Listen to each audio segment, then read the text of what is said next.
It was late afternoon when Terrence Woods ran into the trees. The production call sheets say he was on location, a remote canyon in Idaho, where a small crew was shooting a television project. Witnesses later said he dropped his radio on a slope and, without explanation, took off, down a steep embankment, into dense pines, and was gone. No one saw him again. What do we actually know? What were we told? And what remains still unanswered? This is Still Unanswered. I'm Maya Ellison. Today, we begin a careful, quiet look at the disappearance of Terrence Devin Woods, last seen August 17th, 2022.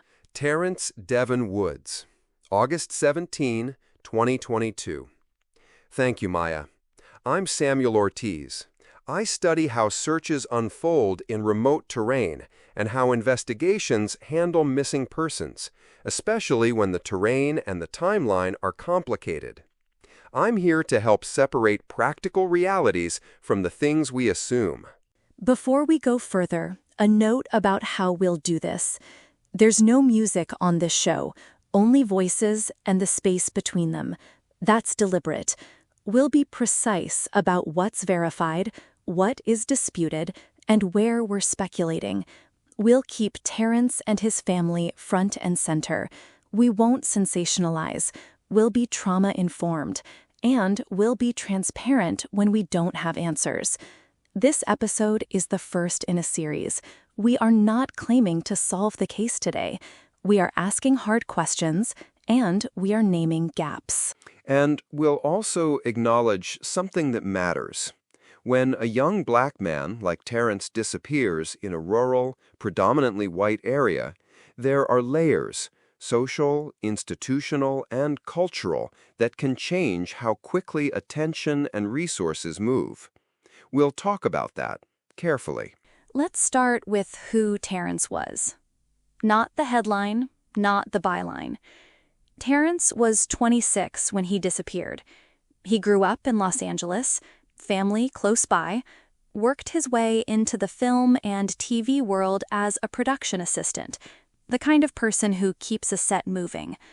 Friends and family described him as patient, funny, and determined. He'd moved for work opportunities. He loved being behind the scenes. And he had plans, small, earnest goals, to save enough to learn camera work, to support his siblings, to keep building a career that made him proud. That picture matters because it pushes back against shorthand, missing production assistant. It reminds us that missing persons are people embedded in families and communities. That context also shapes what questions we and investigators ask. Right.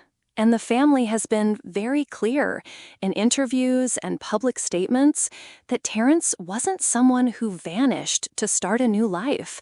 He was close to his family. He had responsibilities. He had a life in Los Angeles. They want answers. They want them now. Which brings us to the site and the timeline that day. Based on reports and statements we've reviewed, the crew was in a rural canyon area, steep topography, forested stretches, rocky outcrops. They were filming a daytime sequence. The schedule reportedly ran into the afternoon, and something in the day's rhythm caused Terrence to be separated from others at a particular moment. We're careful here. There are multiple versions of the timeline. What I'll say is this, and I'll flag each source as we go in subsequent episodes. Witnesses have said Terrence and another crew member were on a rigging task near a slope. At some point, his radio dropped or was dropped. Some accounts say he ran down a cliff to retrieve it. Other accounts say he ran away from crew members who were calling to him. The timing of the call to authorities is contested. Official reports say law enforcement was notified within hours. Family members and other accounts have suggested delays. Those are the kinds of discrepancies we'll keep returning to. From a search and rescue perspective, timing is crucial. The first few hours after someone goes missing are the most important. Environmental factors matter too: heat, cold, wind, time of day, and how well worn or technical the terrain is. In a steep canyon with complex vegetation, a person can be out of sight in seconds, and once dark falls, search options narrow dramatically. Let's walk listeners step by step through what is publicly known about the lead-up. Again, where I say official, I mean law enforcement filings. Where I say witness, I mean crew statements. And where I say family, I mean relatives' interviews. On the morning of August 17th, the crew arrived on location. Terrence worked as part of a small team. Around mid-afternoon, there was an issue with a piece of equipment near a steep area. Terrence was on radio with the crew. At some point, something caused him to run toward the slope. He dropped or lost his radio. Crew members later said they called his name. He did not answer. He ran into the woods and was not seen again. What's been reported varies on the length of that sequence. Some crews say it was minutes. Some say it was seconds. Those differences matter because they change the assumed distance and the likely places to search immediately. Now, the moment itself, the part that's been repeated in many stories. Terrence running down a steep embankment or into dense woods after dropping his radio, then disappearing. People ask, why would he run? Was he being chased? Was he in distress? Did he plan to leave? Let's be clear, the accounts don't cohere in a way that lets us answer those questions with confidence. Exactly. There are several plausible scenarios that search teams consider in cases like this. 1. An accidental fall or injury. Someone runs, slips, and becomes immobilized or disoriented. 2. Voluntary flight. Leaving due to panic or a desire to be alone. 3. Being chased or escaping a perceived threat. 4. Encountering third-party harm. Each scenario has different search signatures. For instance, an injured person often stays put, but they might not be easy to spot. Someone running away might keep moving for some time, moving downhill or to water. If foul play is involved, the patterns can be more irregular. And we have to remember, we don't have evidence right now that points definitively to one of those scenarios. We don't want to assign motive. We want to identify what would support or rule out each possibility. So, Samuel, help listeners understand, what does a properly mobilized search look like in that first 24 to 48 hours? A properly mobilized search starts immediately, meaning on-the-ground crew should start a systematic grid search around the last seen point, with teams moving outward along likely travel routes, and with rescue dogs and aerial resources deployed as available. Communications logs should be preserved. Search managers use terrain analysis, slope, ridgelines, water features, to predict where someone might go. In practical terms, if authorities are local sheriff's deputies with limited SAR resources, they'll call in regional search and rescue teams, canines, and possibly a fixed wing or helicopter if weather and funding allow. Thermal imaging and night vision can help at night, but they're limited by canopy cover and rugged topography. In Terrence's case, again, based on the public record, crews did search. Family members and attorneys say the production company and local authorities organized efforts, but there are questions about the extent and timing. Samuel, why do families often feel like searches were insufficient, even when officials say they did everything they could? 2 things. 1. Institutional definitions of exhaustive can diverge from what a family imagines. Officials might have prioritized certain areas based on scent drift, likely travel paths, and safety for searchers. Families imagine every acre, everywhere. 2. Resource limits. Small counties can't sustain multi-day helicopter operations or thousands of volunteers safely without outside support. Dogs tire. Aerial searches miss people under heavy canopy. So families often see gaps that are practical barriers rather than simple oversights.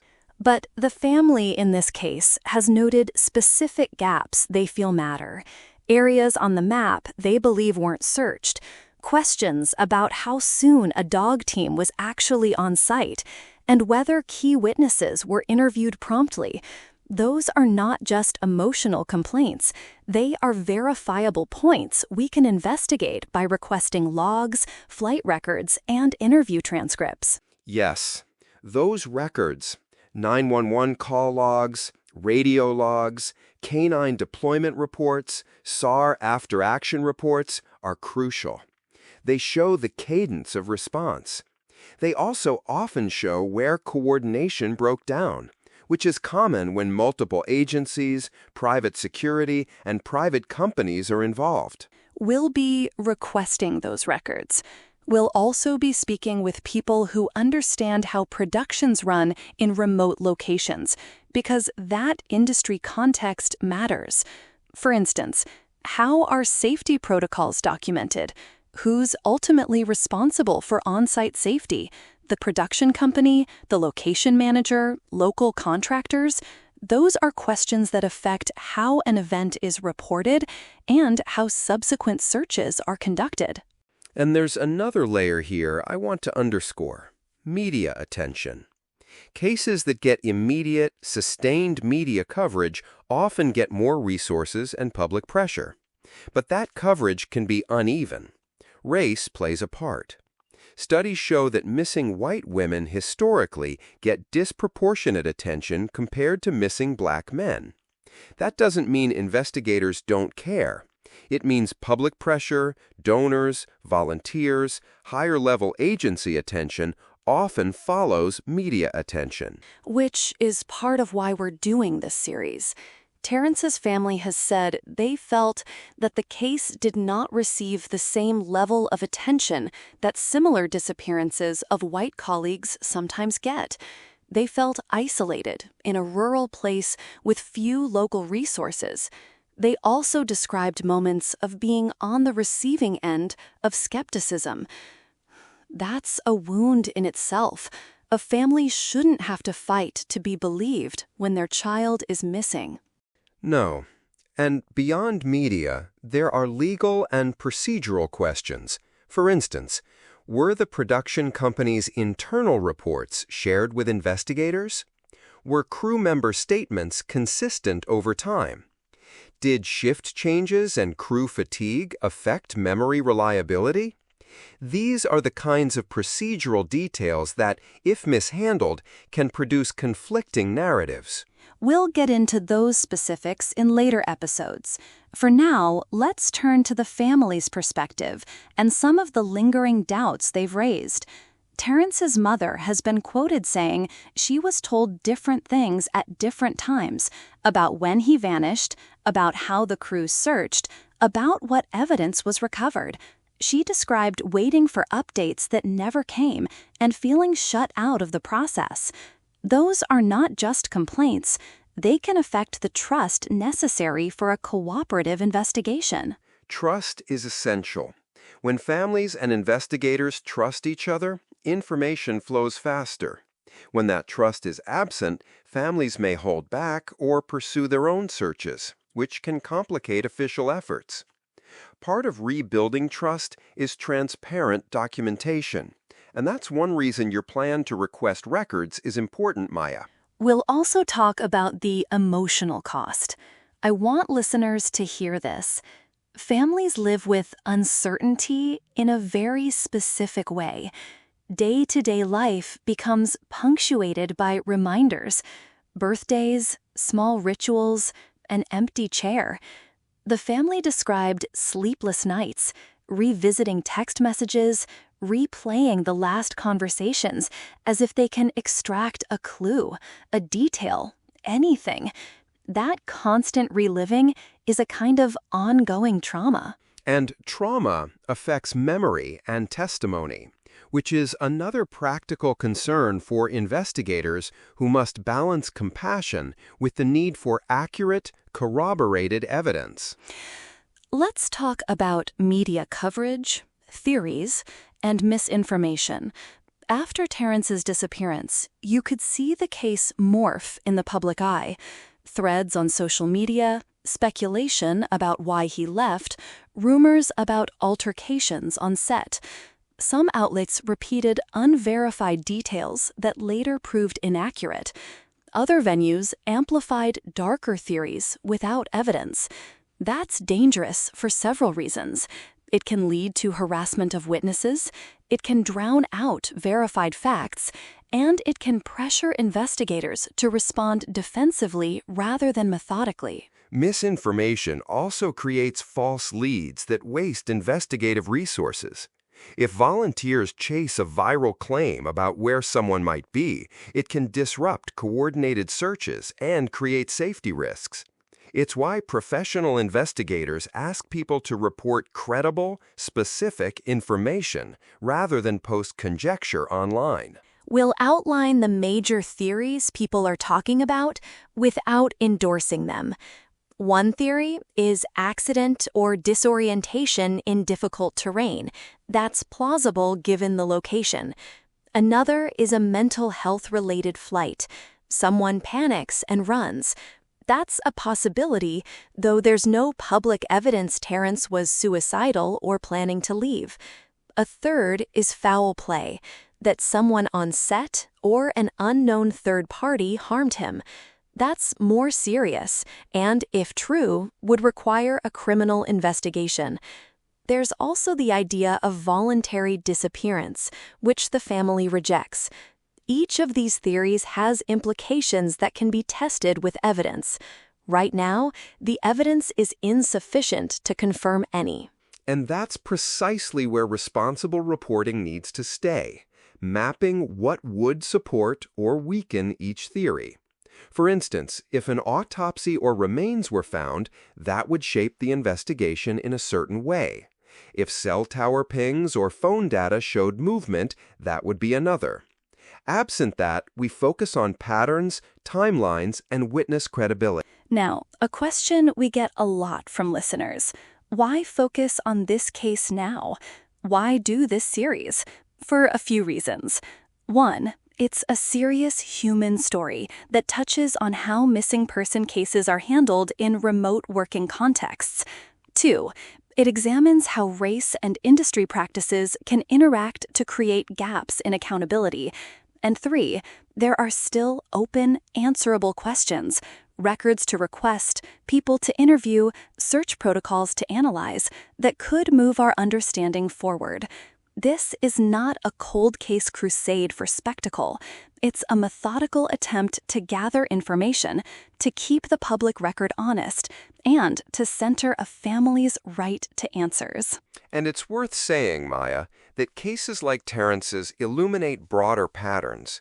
There are documented instances where production companies, intentionally or not, prioritize shoot schedules over thorough investigations when incidents happen on set. There are also documented disparities in media attention, as I mentioned. Bringing those systemic questions into focus can do more than satisfy curiosity. It can drive changes in policy and practice. Let me preview what we'll be investigating this season.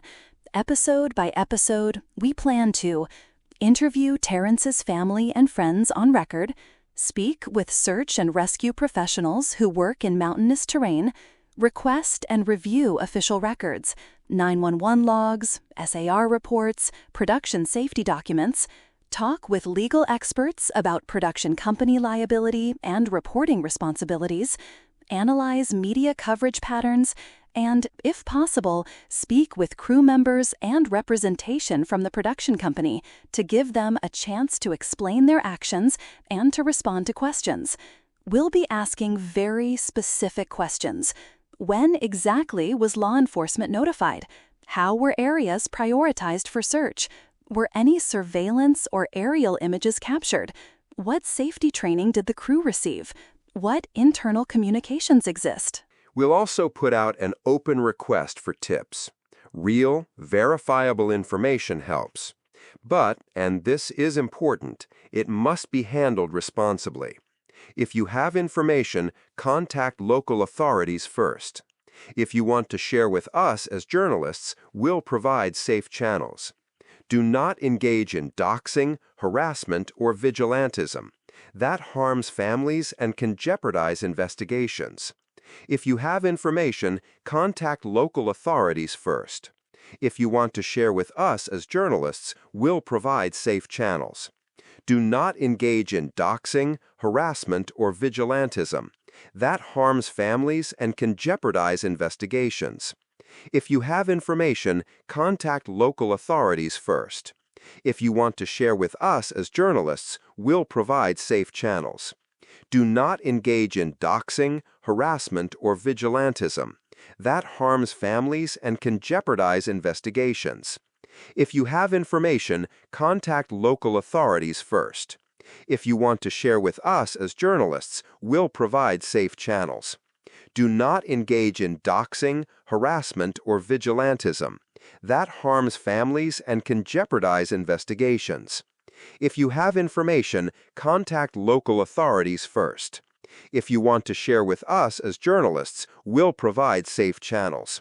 Do not engage in doxing, harassment, or vigilantism. That harms families and can jeopardize investigations. If you have information, contact local authorities first. If you want to share with us as journalists, we'll provide safe channels. Do not engage in doxing, harassment, or vigilantism. That harms families and can jeopardize investigations. If you have information, contact local authorities first. If you want to share with us as journalists, we'll provide safe channels. Do not engage in doxing, harassment, or vigilantism. That harms families and can jeopardize investigations. If you have information, contact local authorities first. If you want to share with us as journalists, we'll provide safe channels. Do not engage in doxing, harassment, or vigilantism. That harms families and can jeopardize investigations. If you have information, contact local authorities first. If you want to share with us as journalists, we'll provide safe channels. Do not engage in doxing, harassment, or vigilantism. That harms families and can jeopardize investigations. If you have information, contact local authorities. A sobering point. Yes. We've set up a secure tip line and email. If you have specific, verifiable information about that day, about the production, or about Terrence's movements, we want to hear from you. We'll provide details in the episode notes, and we'll be clear about how to contact us safely. But again, do not post unverified accusations online. Don't harass witnesses. There are living people on both sides who deserve dignity and safety. Maya, can I say something about what families often need beyond an investigation? There's a tendency to think only about answers, but families also need acknowledgement, that their loved one matters, that the community sees them. Sometimes the most meaningful interventions are procedural reforms, better documentation on productions, clearer SAR protocols across county lines, and improved media practices that don't prioritize sensational angles over sustained attention. That matters, and it's part of what this podcast hopes to do. Keep attention on a case that could otherwise fade, not to sensationalize, but to hold a space for accountability. I want to circle back to a practical point people ask. Could technology, phone pings, social media location, drone footage have helped? Were those tools used? From what we've been told publicly, there were attempts to review phone data, but we don't yet have confirmation about subpoenas or carrier records being pulled. Drones can be helpful in mapping and searching areas inaccessible to ground teams, but their effectiveness is limited in heavy canopy. Thermal drones can help at night if the canopy is sparse. What really matters is coordination, when tech is deployed, how its data is cataloged, and whether that data is preserved for later review. And preservation is key. Records degrade. Memories fade. Phones get wiped. Human lives change. That's why we're moving now. Deliberate but urgent. We'll request those records and ask for timelines of when they were sought, obtained, or not. We'll also seek to understand why some items may not have been preserved. One more note on evidence. In many missing person cases, small physical clues, a footprint, a torn piece of clothing, a spent cartridge, can be the hinge between theories. But collecting those clues requires quick, careful action and a chain of custody that preserves them. On chaotic sets, that chain can get broken. We'll examine whether that happened here. Now, listeners, a practical request about how to engage with this story responsibly. If you want to help, share the episode with people who might have been connected to that production or the area. Share public links to official missing person posters. If you're local and willing, volunteer with reputable search and rescue organizations rather than going out on your own. Consider donating to groups that help families of missing people. And don't, again, engage in harassment or spread rumors. If you're a witness or have a tip, write down what you observed as soon as you can.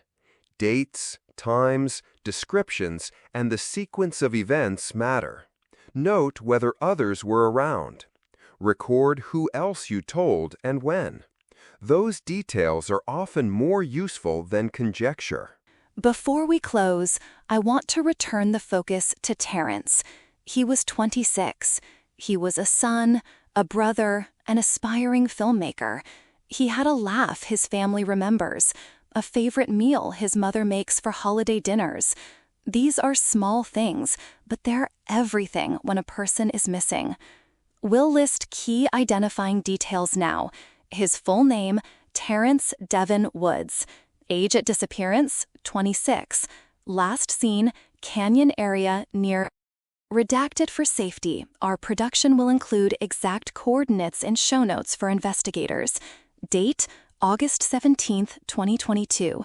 If you think you saw him or have information, please contact local law enforcement and then contact us through the secure tip line in the episode notes.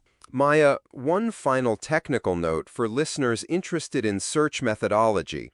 If communities want to support missing person families, they can lobby for better mutual aid agreements between counties, funding for regional SAR teams, and standardized protocols for productions working in remote areas.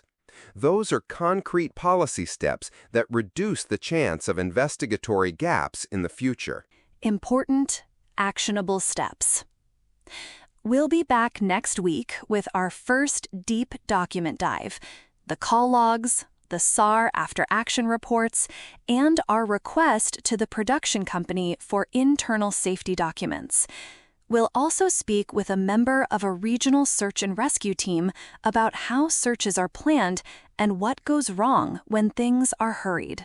And we'll examine what specific evidence would most move the investigation forward, and how the family and community can support a thorough process while being protected from speculation and hostility. If you've been affected by a missing person and you need resources, we'll list national hotlines and local support groups in the episode notes. This is heavy. It's painful. But families deserve answers. Terrence deserves being remembered fully, not reduced to a headline. For now, we'll say his name once more. Terrence Devin Woods, 26 years old when he disappeared on August 17, 2022. Terrence Devin Woods. We will keep asking the hard questions. We will keep sourcing evidence and pushing for transparency. We will do our best to be careful, clear, and kind. If you have information, please contact local law enforcement first. Then reach out to us via the secure tip line in the episode notes. Do not post unverified allegations. Don't harass people. Be responsible. Thank you for listening. I'm Maya Ellison. He's Samuel Ortiz. This has been Still Unanswered. Our next episode drops next Tuesday. Terrence's story is still out there. We owe it to him, and to every family living with the not knowing, to try. Thank you, Maya. Thank you to Terrence's family for letting us tell a piece of this story. We'll be back.